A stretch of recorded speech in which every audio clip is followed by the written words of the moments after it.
2017 के पहले जो लोग प्रदेश में लूट खसोट मचाए थे,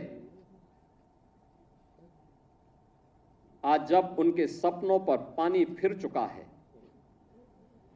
तो अब टीपू भी चले सुल्तान बनने।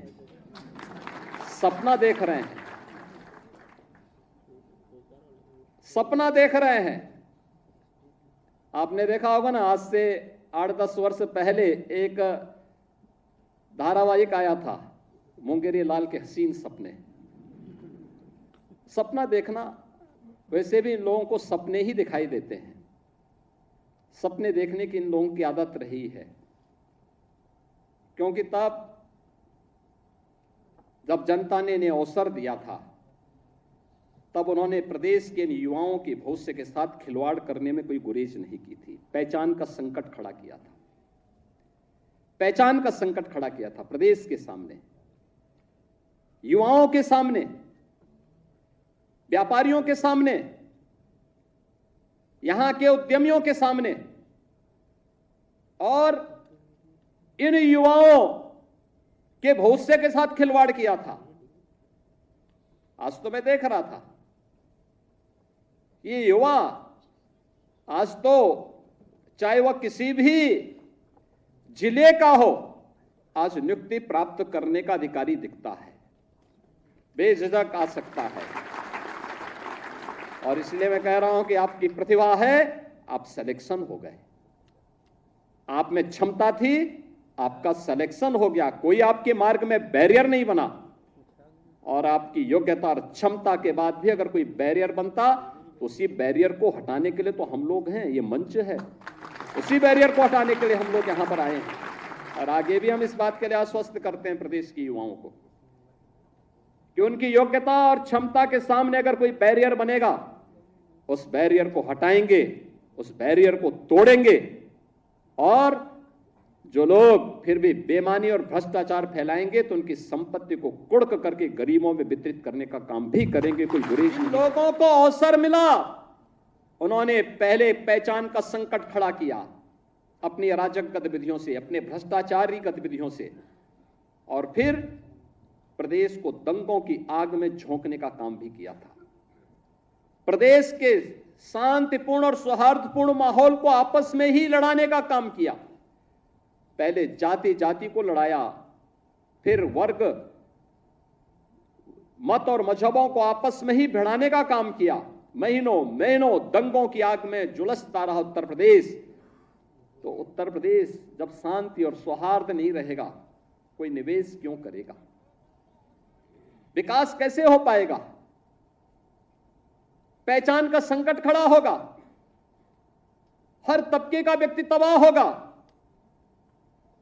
और आज ये लोग फिर से अपना रंग और रोगन बदल करके फिर नए रूप में आपके सामने प्रदेश की जनता को गुमराह करने के लिए फिर से आना चाहते हैं। बुलडोजर पे हर एक व्यक्ति के हाथ नहीं फिट हो सकते, इसके लिए दिल और दिमाग दोनों चाहिए, दिल और दिमाग दोनों चाहिए। बुलडोजर जैसी क्षमता और दृढ़ प्रतिज्ञा जिसमें हो वही बुलडोजर चला सकता है। दंगाइयों के सामने नाक रगड़ने वाले लोग बुलडोजर के सामने वैसे ही पस्त हो जाएंगे। और इसीलिए मैं आप सबसे कहना चाहता हूं कि प्रदेश सरकार ने जो प्रक्रिया अपनाई है पारदर्शी तरीके से, अपेक्षा भी हम यही रखते हैं।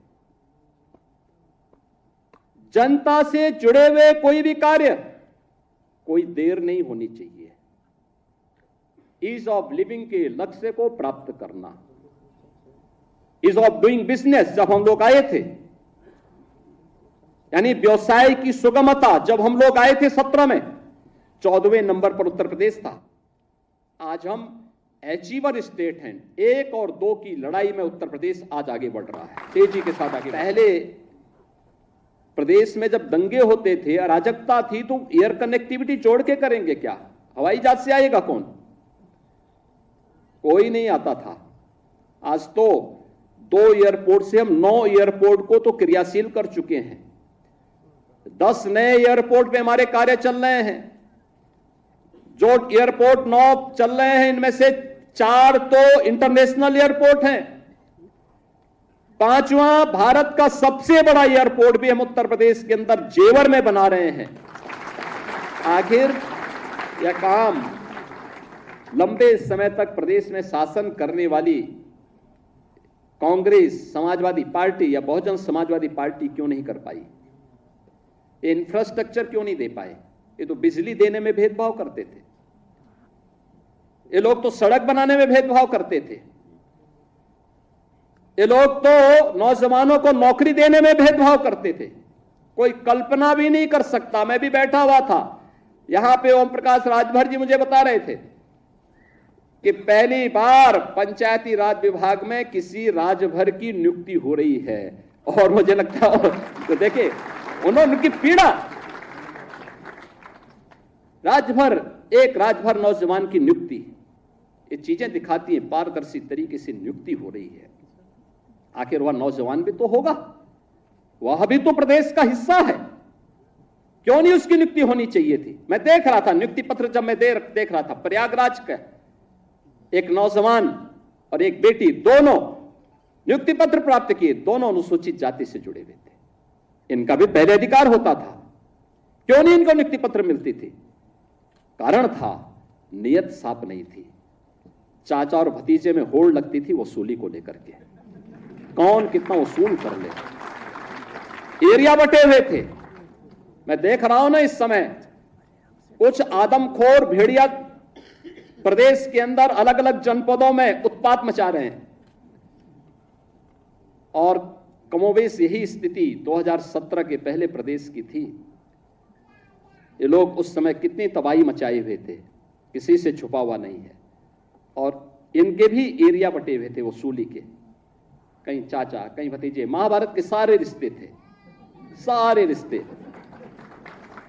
फेल हो जाएगा। महाभारत का दूसरा दृश्य वहां देखने को मिलता था, और वही दृश्य उस समय भी देखने को मिलता था।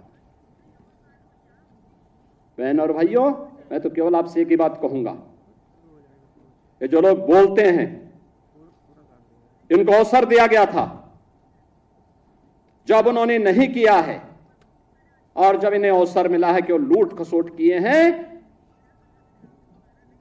तो इनको फिर से ये लोग कुछ भी बोले, कभी विश्वास करने की आवश्यकता नहीं।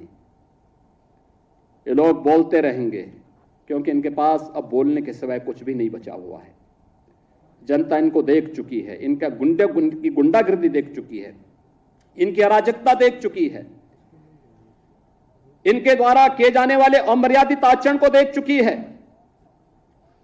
हमें सावधान होकर के केवल एक लक्ष्य होकर के कार्य करना है, और वो लक्ष्य है जिस विभाग में हम नियुक्ति पत्र प्राप्त कर रहे हैं, उस विभाग को सर्वोत्तम विभाग के रूप में स्थापित करना।